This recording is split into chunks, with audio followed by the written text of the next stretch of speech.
आप देख रहे हैं कोटा 24 न्यूज।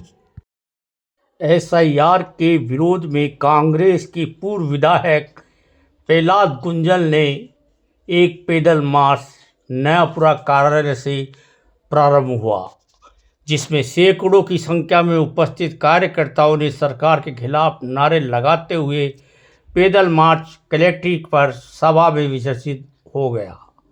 कार्यकर्ताओं को संबोधित करते हुए गुंजल ने कहा, एसआईआर के नाम पर मोदी शाह वोट चोरी करके सत्ता हथियाना चाहते हैं।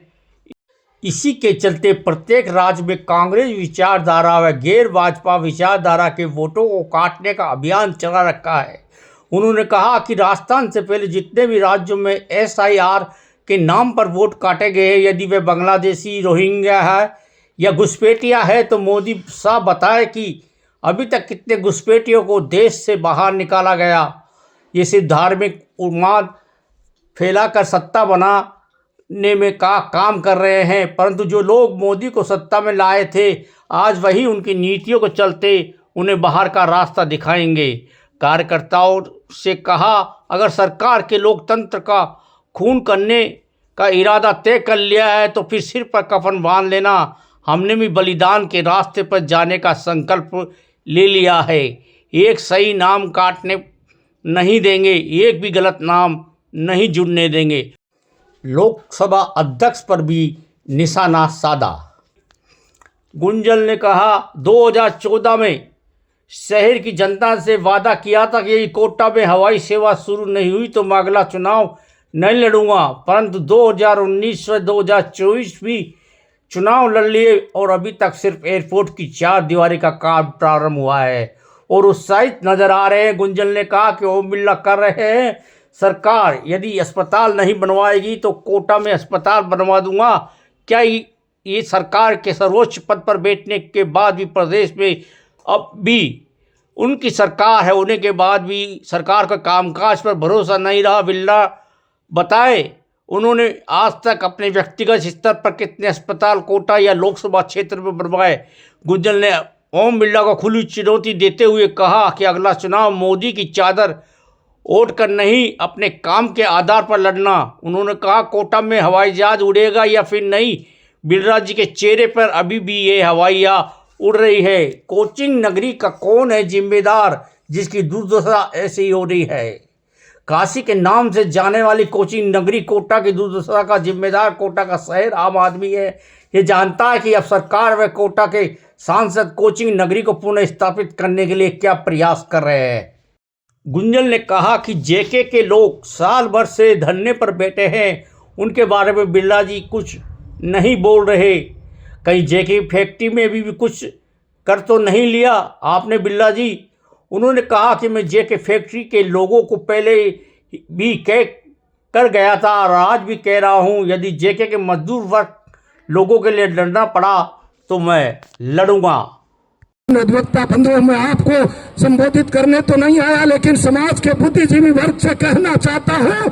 मैंने कल भी एक सभा में कहा था, देश में भय का माहौल है, देश में भय का माहौल है, और इस भय के माहौल में बुद्धिजीवी ने भी डर की चादर ओढ़कर मौन धारण कर लिया।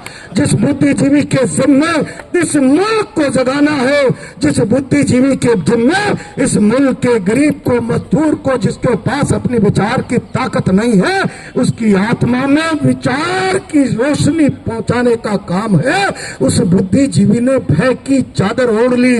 जब इस मुल्क का बुद्धिजीवी भी भय की चादर ओढ़कर सो जाएगा, मैं गारंटी से आज कह रहा हूं, कोटा की इस धरती से उस मुल्क का लोकतंत्र कैंसर जैसी बीमारी से ग्रसित हो जाएगा। भारतीय जनता पार्टी ने इस प्रजातंत्र की जड़ों में कैंसर के बीज बो दिए हैं। अब प्रजातंत्र का चेहरा तानाशाही का चेहरा होता चला जा रहा है। अब प्रजातंत्र का चेहरा हिटलर शाही का चेहरा होता जा रहा है। मैं बहुत जिम्मेदारी से कहता हूं, मैं इतिहास के कुछ चंद अंशों में हिटलर का समर्थन कर सकता हूं कि उस संघी समाज के महायुद्ध के कारण दुनिया के 18 देशों की आजादी का रास्ता निकला, जिसमें हम भी हैं। लेकिन उस जंग को दुनिया मान्यता नहीं दे सकती जिसमें से 2 करोड़ 18 लाख लोगों का बलिदान हुआ, मानवता का त्रास हुआ और 1 करोड़ से ज्यादा ऑफिशियल लोग लापता हुए। इतनी बड़ी मानवीय त्रासदी की इजाजत किसी भी युद्ध को भारतीय नहीं सारे संसार के मानवीय मूल्यांकन दे नहीं सकते। हम इस बात के समर्थक हैं और तुम तो हिटलर शाही पर आ गए, तुम तो हिटलर जैसा चेहरा बना लिया। और आपको कभी कभी लोगों से ये सुनने में भी प्रधानमंत्री जी आनंद आने लगा है, नरेंद्र मोदी की छवि हिटलर जैसी हो गई, हिटलर जैसी। क्या ये हिटलर की ताकत?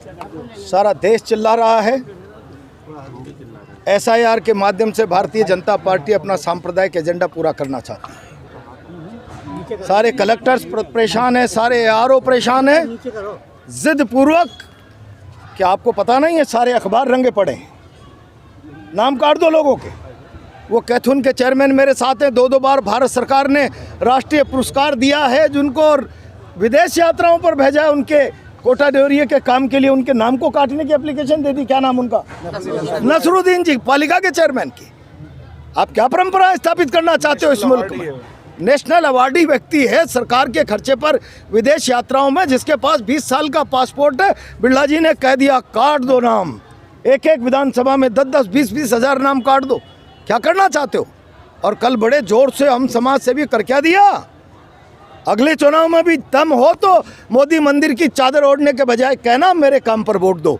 10 साल में आए थे ना आप, तब मैं कह रहा था बिरला जी अपने काम पर वोट मांगिए। शब्द संतुलन नहीं है, 3 शब्द 3 लाइन बोल दें तो हवाइयाँ उड़ी है चेहरे की। अब आप लोग जबरदस्ती अपनी कलम से ही उनको विद्वान बनाते रहो, तो बनाते रहो यार। ये तो टेंडर ले लिया आप लोगों ने। पत्रकारों पर हमला कर रहे हो, अशोक चांद पर हमला कर रहे हो क्या आप? नहीं, कोई हमला नहीं कर रहे।